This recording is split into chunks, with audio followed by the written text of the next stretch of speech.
So, as a committee, I think for many of us, remembering and honoring Japanese Americans incarcerated past in World War II is to really think about what we can do now in our present moment, right? And so I think every year we kind of ask ourselves, how can we make sure that racism and racial violence doesn't continue to happen like it did to us? And how can we protect the civil rights of other groups? Because we ultimately understand that we are all intricately and intimately connected to one another. So this year's topic is Black reparations and sort of reparative justice. We are thinking about, especially in light of what has happened in 2020, California established the task force, and in 2023, the report done by an extensive amount of research of folks on the task force was published. And so having two of those members, Dr. Girls and Don Tamaki, in conversation with each other, I think is going to be just so fascinating and something that I personally am so excited for. As a community, we're somewhat familiar with what redress and reparations are. And I think we're bringing in this concept of restorative justice as well, and to think through this idea of how do you really repair harm for victims, and really focusing on what does that look like in terms of healing relationships, especially something that has happened generationally, right? It's not just the victim itself, but how it has transpired through generations. So I think, when I think about this event and who it's for, I think it's really for anyone that's interested in learning more about Black reparations. And I think last year our topic was on the model minority, and we have already started this as a committee to really think about the relationship between Japanese Americans and other marginalized groups of color.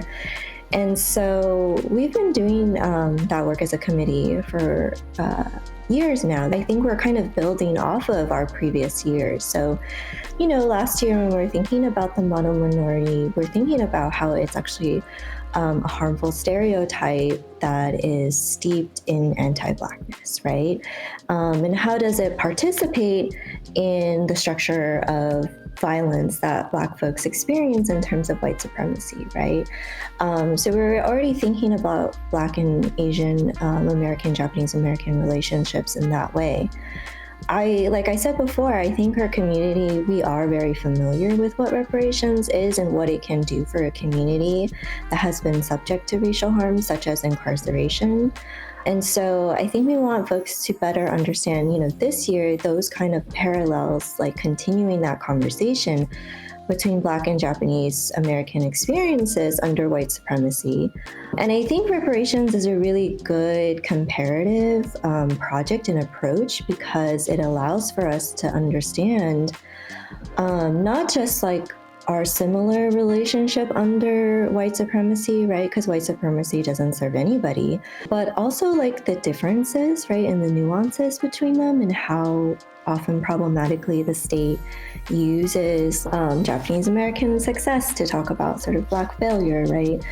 And I think this is really a moment for us to understand Black reparations, right? And to be able to imagine that it's not just possible, but like very necessary. And I think this is a larger sort of theme in, the committee's work, but my work on a personal level.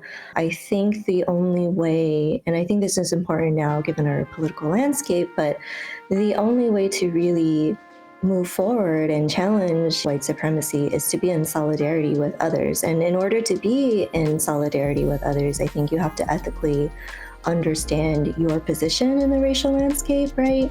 So you have to understand both one's privilege and one's experiences of oppression in relation to other groups. I'm really excited about our two speakers. I just think they have so much expertise. So both Dr. Cheryl Grills and Don Tamaki were appointed to the California Reparations Task Force. So both of them have so much experience and knowledge and understanding of the significance of Black reparations and also the stakes of it. And I think for us as a committee, we were thinking that it would just be so wonderful to have them in conversation with each other because, of course, Don Tamaki is coming from the perspective of being Japanese American, but also coming from, the law, right? And I think Dr. Grills, as a clinical psychologist, is approaching it from a psychological background, especially in community psychology. So I think it's really going to be a fascinating conversation. I think they're going to talk a lot about their experiences on the task force, as well as sort of how their different expertises were brought to the table, but also just like how they are approaching understanding, racialized violence and harm and what can be done in terms of repair and restorative justice. Our event is February 8th, and it will be from 1 to 3 p.m. at the California Museum in Sacramento. You can visit our website, nctor.org, for more information, including sponsorships, and even register for the event. We are really excited, and we hope to see everyone there.